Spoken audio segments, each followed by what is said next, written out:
जय database management system के आज के लेक्चर में मैं बात करने वाला हूं कि व्हाई डेटाबेस नीड। अगर हम लोग डेटाबेस मैनेजमेंट सिस्टम में डेटाबेस के बारे में पढ़ रहे हैं तो एक्चुअली में डेटाबेस यूज क्यों होता है, डेटाबेस का इंपॉर्टेंस क्या है, इसे समझना हमें बहुत जरूरी है। एक चीज और मैं बता दूं कि डेटाबेस मैनेजमेंट सिस्टम में अगर डेटाबेस की जरूरत को आपने समझ गया, पर्पस को समझ गया और जितने भी मैं यहाँ पे पॉइंट दिया हूँ सारे के सारे पॉइंट को एक अच्छे तरीका से आपके माइंड में पिक्चर क्लियर हो गया तो डेटाबेस के सारे जो आने वाले अपकमिंग जो टॉपिक्स है वो बेहद ही आसान हो जाएंगे। तो देखिए हम लोग इसको समझते हैं कि एक्चुअली में सबसे पहले देखते हैं कि डेटाबेस होता क्या है। तो देखिए डेटाबेस क्या होता है कि सिस्टमेटिक कलेक्शन ऑफ डेटा होता है, ना कि हमारे पास डेटा है और उस डेटा को एक सिस्टमेटिक वे में, एक प्रॉपर वे में कहीं पे हम डेटा रखते हैं तो उसी को हम लोग बोलते हैं डेटाबेस। अब इसके इंपॉर्टेंट को समझाने से पहले मैं एक रियल लाइफ के एग्जांपल देता हूं कि मान लीजिए आप पढ़ाई कर रहे हैं, ठीक है। तो आपको अगर हम पूछे कि आप पढ़ाई क्यों कर रहे हैं, आप आपसे कोई भी पूछे कि आपको व्हाई यू आर रीडिंग मतलब या व्हाई यू आर स्टडीइंग, आप मतलब क्यों स्टडी कर रहे हैं, तो कोई बोलता है कि मैं जॉब करने के लिए पढ़ रहा हूँ, कोई बोलता है इंजीनियर, साइंटिस्ट, लीडर या टीचर बनने के लिए, कोई जो है ना कि नॉलेज ग्रोथ करने के लिए। तो बहुत सारे पर्पस होते हैं जिससे क्या होती है, अगर हमें अपना पर्पस पता है कि हम ये काम क्यों कर रहे हैं तो उस काम को करने में और भी ज्यादा जो है ना कि हमें मन लगता है। तो इस तरह से हम लोग टेक्नोलॉजी भी जब पढ़ रहे हैं तो उसके पर्पस को समझिए पहले कि वो एक्चुअली में हम लोग पढ़ क्यों रहे हैं। अगर उसके पर्पस को समझ गए, उसके नीड को समझ गए, उसके जरूरत को समझ गए तो हम चीजों को आसानी से समझते हैं और भी उसके अंदर डीप में जाने का प्रयास करते हैं। तो चलिए अब जो है ना एक एक चीज को हम लोग देखते हैं।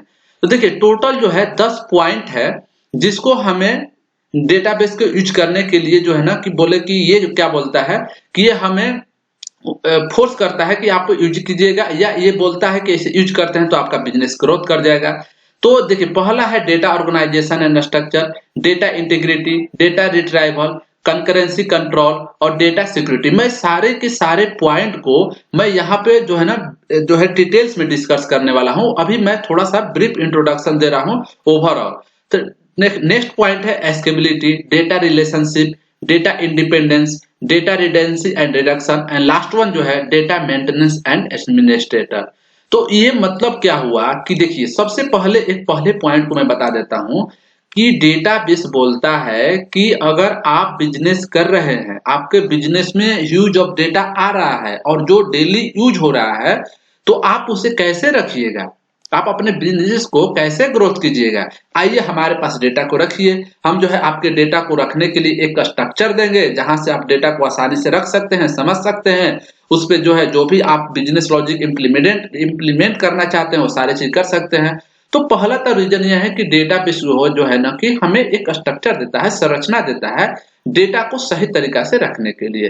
दूसरा जो है कि कह रहा है कि डेटा इंटीग्रिटी, तो दूसरा जो है डेटा इंटीग्रिटी क्या करता है, कहता है कि database enforce data integrity concentrate to ensure that the data store is accurate and consistent. कह रहा है कि आपका जो डेटा है मैं जो है एक्यूरेट जो है ना कि अच्छे से रखूंगा डेटा को, जो है ना कि मेरा काम है, मैं कुछ अपना जो है ना कि कंसेप्ट प्रोवाइड करता हूं, जैसे in the kinds of concept जो कि फॉरेन की हो सकता है, यूनिक की हो सकता है, प्राइमरी की हो सकता है। जिससे क्या होता है कि आपके डेटा के क्वालिटी का जो है ना जो मेंटेन कर पाते हैं और इसको फ्यूचर में बिजनेस लॉजिक के लिए यूज कर पाते हैं। तो ये जो है ना इसका मेन दूसरा पॉइंट है। अब आते हैं तीसरा पे कि तीसरा क्या बोलता है कि तीसरा कह रहा है कि डेटा रिट्राइवल। अब जो है सपोर्ट दैट, मान लीजिए एक एग्जांपल दे रहा हूं, मान लीजिए आप बैंक में पैसा रखे हैं, ठीक है। तो आपके बैंक जो है आपके पैसे को सही तरीका से एक जो है ना कि एक सिस्टमेटिक वे में रखता है और जब कभी भी आप जाते हैं बैंक में तो वहां से क्या होता है कि आप जो है कि उसके पैसा वापस ले पाते हैं। तो मान लीजिए आप बिजनेस चला रहे हैं और बिजनेस चलाते हुए आपके पास डेली बहुत सारा डेटा आ रहा है, तो उस डेटा को जो है ना कि आपने स्टोर करा दिया, रख दिया एक स्ट्रक्चर में, टेबल फॉर्म में, कॉलम फॉर्म में। अब जो है ना कि अब बोलता है डेटाबेस कि आपको डेटा की जरूरत भी तो पड़ेगा, तो आप डेटा जो है ना कैसे ले पाइएगा वापस। तो अगर आप डेटाबेस को यूज करते हैं तो मैं क्या बोलूंगा कि इफिशिएंट एंड क्विक रिट्राइवल, ये बोलता है कि कुशल, सही तरीका से और बहुत ही जल्द क्विक रिट्राइवल, यानी कि आप जो है बहुत ही जल्द अपने डेटा को डेटाबेस से वापस ला सकते हैं, ऐसा मैं प्रोविजन देता हूं। तो जिसके कारण जो है ना कि हम लोग डेटाबेस को यूज करने की जरूरत पड़ता है। अब जो है कि डेटा को हम लोग डेटाबेस से लाते कैसे हैं बाहर, तो हमें कुछ क्यूरी लिखना पड़ता है, जिसे कि एसक्यूएल, मान लीजिए स्ट्रक्चर क्यूरी लैंग्वेज लिखते हैं, जिसके माध्यम से डेटाबेस को हम लोग वापस ला देते हैं। तो ये जो अलग अलग परिदृश्य में, अलग अलग सिनारियों में, बहुत ही लार्ज वॉल्यूम हो जैसे जो भी हो, तो सारे चीज को अब क्या करता है कि बोलता है कि आप डेटा को एनालाइज कीजिए, डेटा को सर्च कीजिए, या कहीं भी आपको रिपोर्ट देना है बिजनेस के लिए कि हमारे बिजनेस इतना % से ग्रोथ कर रहा है, इतना जो है ना घाटा लग रहा है, प्रॉफिट हो रहा है। तो सारे चीज के रिपोर्ट कार्ड के तौर पर भी एक डेटाबेस जो है ना इस तरह से जो है ना रिपोर्ट करने के लिए आपको जो है ऐसा प्रोविजन देता है। तो आप जो है डेटा को एनालाइज करके अपने आगे बिजनेस का जो है ना कि प्लान बनाते हैं। तो चलिए तीसरा पॉइंट भी क्लियर हो गया। तो अब जो है ना कि चौथा है कंकरेंसी कंट्रोल। तो देखिए कंकरेंसी कंट्रोल क्या करता है इन मल्टी यूजर इन्वायरमेंट। मतलब क्या हुआ कि अगर आपके बिजनेस में मान लीजिए बहुत सारा डेटा एट ए टाइम आ रहा है, एक ही टाइम में बहुत सारे डेटा आ रहा है, तो हो सकता है कि डेटा आपस में टकरा जाए, कोलैप्स कर जाए, तो फिर आपको डिसीजन मेकिंग में प्रॉब्लम आएगा, डेटा को वापस रिट्राइव करने में प्रॉब्लम आएगा, आप सही से रिपोर्ट नहीं दे पाएंगे, तो बहुत सारा प्रॉब्लम आएगा। तो डेटाबेस में क्या होता है कि ये कंकरेंसी करता है, ये सारे के ऊपर अपना नियंत्रण स्थापित करता है कि डेटाबेस के अंदर आने वाले सारे के सारे डेटा आपस में न टकराए और जिस भी काम को आप करना चाहते हैं वो आसानी से उस काम को कर सके। तो वही चीज यहाँ पे लिखा हुआ है, चलिए हम लोग एक बार पढ़ लेते हैं। Where multiple user may access and update data simultaneously, वही कर रहा है कि बहुत सारे यूजर एक बार में डेटा को एक्सेस करते हैं, डेटा को अपडेट करते हैं। साइमल्टेनियसली मतलब होता है एक साथ। तो database implement mechanism for concurrency control, तो डेटाबेस ही क्या करता है इसके ऊपर अपना नियंत्रण रखता है, जिससे क्या होता है कि जिस इंश्योर दैट द ट्रांजैक्शन, यानी कि इससे क्या होता है कि जो लेन देन होती है उसको क्या करता है कि एक सही तरीका से मेंटेन रखता है, जिससे कि कंफ्लिक्ट यानी कि कोई भी आपस में टकराव नहीं होता है। तो चलिए ये भी पॉइंट क्लियर हो गया। अब हम लोग देखते हैं अगला पॉइंट।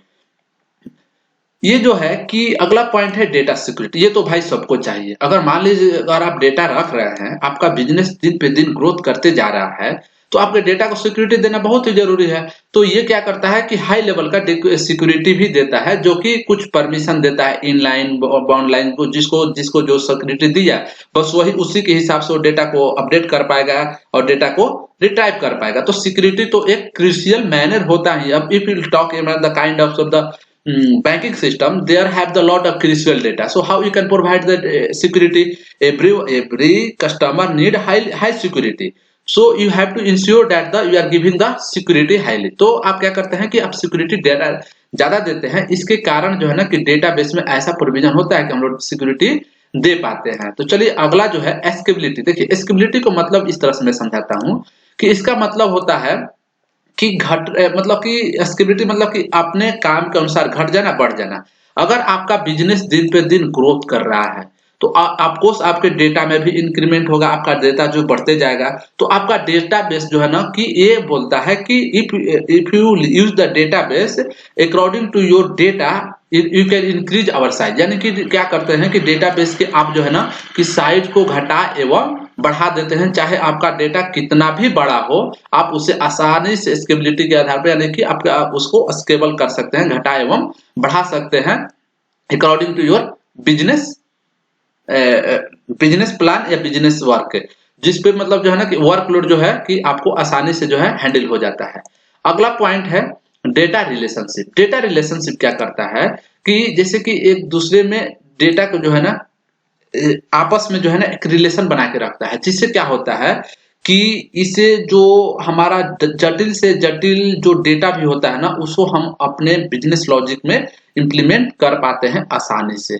अगला जो पॉइंट है वो है डेटा इंडिपेंडेंसी। देखिए डेटा इंडिपेंडेंसी का मतलब क्या हुआ, ये थोड़ा इंपॉर्टेंट पॉइंट्स है कि देखिए डेटा इंडिपेंडेंसी जो है ना कि हिंदी में जिसको डेटा स्वतंत्रता बोलते हैं, कि मान लीजिए आपके पास बिजनेस चल रहा है तो डेटा हम लोग एक दूसरे से स्वतंत्र रखते हैं। कि मान लीजिए यूट्यूब पर सारे लोग का जो वीडियो है एक इंडिपेंडेंट है, मतलब जो है वो एक दूसरे से डिपेंडेंट नहीं है। यह क्यों जरूरी है?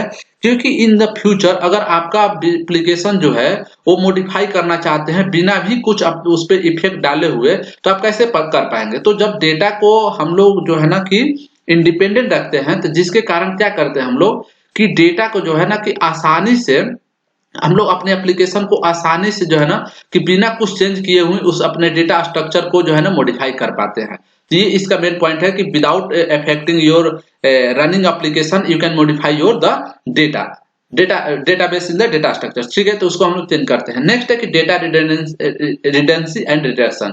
तो database help reduce data redundancy by the organizing data in the centralized manage. This not only save a storage space but also ensure that the updates to data are more in the consistent manner। ये कह रहा है कि एक centralise जगह पे data को रखता है, जिससे क्या होता है कि आपके डेटा को जो है ना ऑर्गेनाइज मैनर से रिडंडेंसी को रिड्यूस कर सकते हैं।